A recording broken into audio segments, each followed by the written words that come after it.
This Week in Connecticut with Dennis House starts now.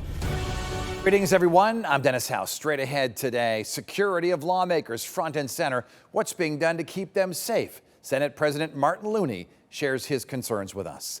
Another new college president in our state. We will meet the president of Connecticut College, Andrea Chapdelaine.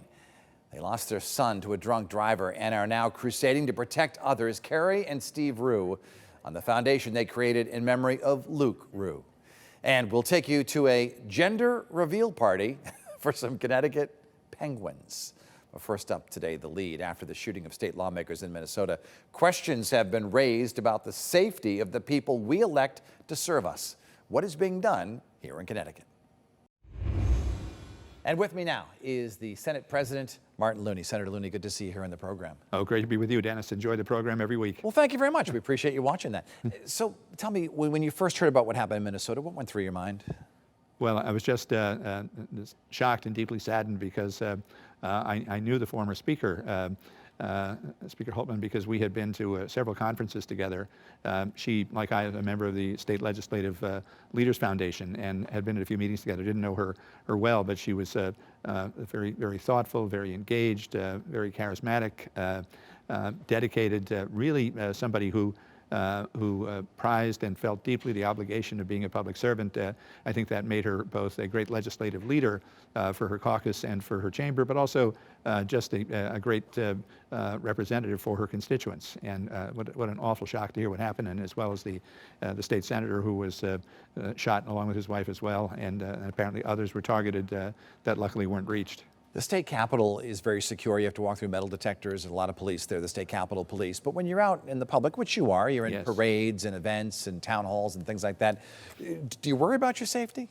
Well, probably be a little more thinking about it more now than before, I think. But we pride ourselves on being accessible and being approachable and being available to our constituents and being out and around at gatherings and parades and public meetings and all of that. In fact, we didn't even have metal detectors at the Capitol until 2014, and it was quite controversial over a period of years before. In fact, it was only within a year or so after the terrible tragedy at Sandy Hook that momentum grew, and we installed them for the 2014 session. Do you worry at all about the changing electorate, that people are angrier now than they used to be out in the field? I think so. I think there's always been a polarization, but I think now somehow it is coupled with a tendency to demonize political opponents rather than just differ with them. And I think that's dangerous.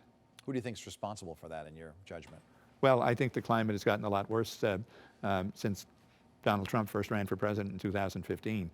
Do you think the pardoning of the January 6th people who were arrested is leading to perhaps more of a different attitude out there?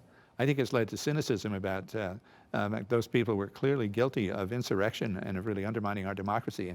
And it's disturbing to think that the president thinks that was not a really serious offense. What do you say to people who might be thinking about a career in politics, to run for office, who might be concerned about the potential dangers of that job? I would still encourage them to do it. I think it's a very fulfilling life. It's rewarding. You're always engaged in something that you know is important, and I would urge people not to be deterred. I want to talk a little bit about the session, which just ended recently. What, in your opinion, is the biggest accomplishment?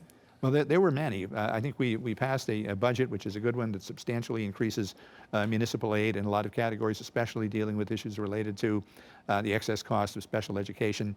But there were other major achievements too. A substantial investment in early childhood education, preschool and daycare, which is absolutely critical. We've been talking about doing it for years. This year we've set up this foundation and this trust to do it, because one of the problems we see is that any teacher, any kindergarten teacher can tell you within a few days whether a child has had a good preschool program or not before they get there. So many kids come to kindergarten unprepared to be there, and they fall behind, they become frustrated, they become discipline problems, then they become truancy problems, then they wind up in the juvenile court, then they drop out of school maybe when they're 16, and they're not employable, they're not in school, they're just loose and at danger. And they're that group of 16 to 24-year-olds that we heard about from the Dalio report and CCM early on. We want to prevent that next generation from having a cohort like that, and we have to start long before they get to kindergarten. The birth to 5 years are critically important. What are some of the things that got kicked to the side this session that you'd like to address next year? Well, I think next year one of the things we need to come back and look at is the warehouse workers bill, warehouse protections. We had a stronger bill in the Senate. We hope that we can come back with that next year.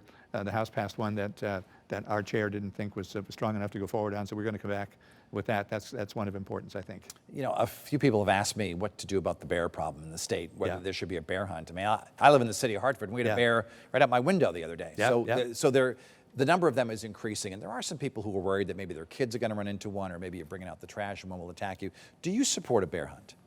I think the time is, my position on that has changed, that I certainly did support the bill that passed the Senate that gave DEEP the authority to set up regulations and make a determination whether a bear hunt was necessary.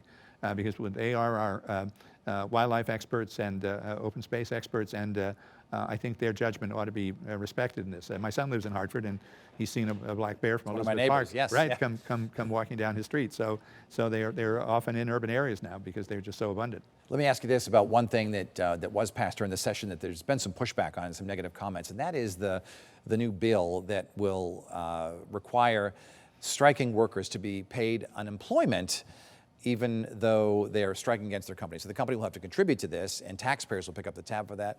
Why do you support that? Well, taxpayers would not pick up the tab. It would go against the unemployment rating of the employers. So the unemployment compensation fund, which employers paid into, would be responsible. But I strongly support that bill, and I think it's really important, especially now, since the National Labor Relations Act will be unfriendly to workers for the next 4 years of the Trump administration. We needed that bill last year. We passed it in the Senate. The House amended it, sent it to us. We passed the amended version. The governor vetoed it.